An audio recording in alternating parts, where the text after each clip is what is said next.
Welcome back. The Foreign Secretary, Dominic Raab's, announced sanctions against 4 Chinese officials and a construction company for human rights violations against Uighur Muslims in China's Xinjiang province.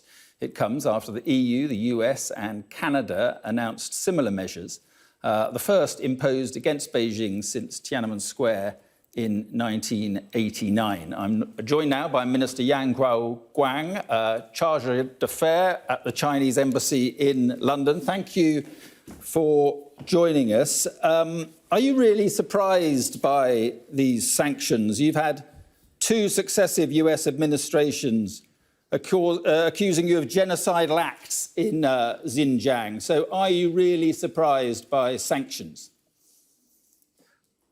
Well, thank you, Mark, for having me. I'm not surprised by the decision of the British government, but I feel disappointed and I strongly opposed to this move because this is a totally wrong decision. First, there's no so-called genocide or forced labor or mass sterilization or other things. We call it the lies of the century.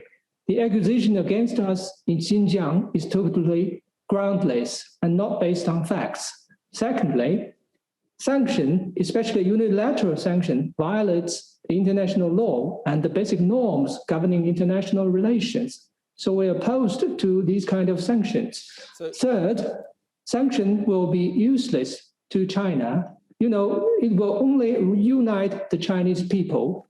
And the basic response I heard is that the officials feel honored to be sanctioned by the US, EU, or other countries because they have successfully safeguarded national sovereignty, security, and development interests. Okay, let me ask you a question then. What do you call then the forcing of men, women, and children into concentration camps? Because that's what the US Secretary of State says. He says that you're re-educating incarcerated Uyghurs into the ideology of the Communist Party. And that speaks, he said, and I quote, to an effort to commit genocide. There's no such a thing of genocide. Genocide is more accurate for the United States, who in 2 or 3 centuries ago, who have killed the Indians. This is not the thing happened in Xinjiang. Yeah, we set up Xinjiang Education and Training Center. I apologize. I don't really want to go quite as far back as that. Answer these questions then. Are you forcing Uyghur women to be sterilized? Of course not. China takes a family planning policy, and we have a favorite policy for Uyghur minority groups. Well, you know, we have to take the policy nationwide, but for Uyghur minority groups, they can give birth to 3 children. That's much more favorable to compare with other ethnic groups. And also, the accusation against the Chinese government are totally groundless. Are you separating... Those individual cases are not the true facts. Okay, are you separating Uyghur children from their families? No, that's not the case. We set up the Education and Training Center, especially for those who have conducted minor offenses of radical extremism and who might be brainwashed by the extremists.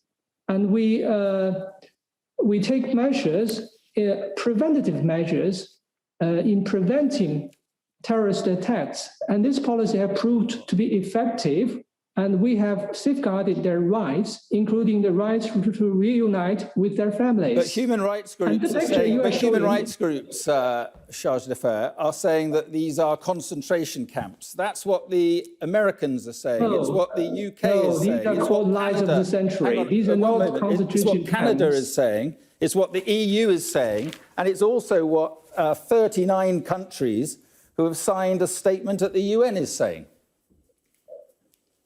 The pictures you showed just now actually is a transition of prisoners from one prison to another. It's nothing to do with Education and Training Center. you have to take preventative measures. There are no abuses. You see, no abuses. Everybody is in good condition, but we have to take preventative measures because they are dangerous prisoners. And on the other hand, in the Human Rights Council meeting just now, there are 64 countries supporting China's policy in Xinjiang, including many of the Arab states. They have visited Xinjiang to see with their own eyes. So we can judge which is wrong, which is true. Well, human rights groups say that they are heading for forced labor, and they also say they're heading for re-education camps to re-educate Uyghurs in the ideology of the Communist Party. No, we don't need forced labor. Actually, Xinjiang's cotton industry is highly mechanized. We don't need human labor nowadays. And also, with a few positions, they are highly paid. So people compete with each other to get such a job. Why don't they need to be forced? And for the center, Education and Training Center, they are taught with the Chinese language, the Chinese law, and necessary skills to improve their lives. Okay, quick word on Hong Kong. The plan was one country, two systems. Isn't the truth that it's now one country, one system? It's still one country, two systems. But, there's a precondition of one country.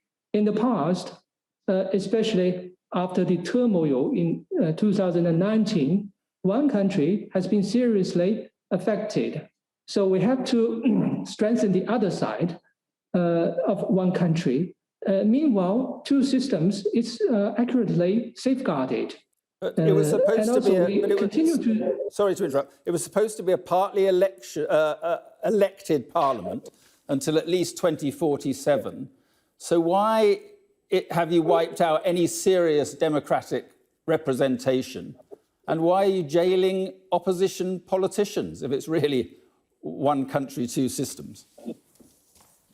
No, nobody is imprisoned or accused because just of what they said, but because of what they are doing. They have done seriously crimes affecting national unity, calling for Hong Kong independence. That's not tolerable.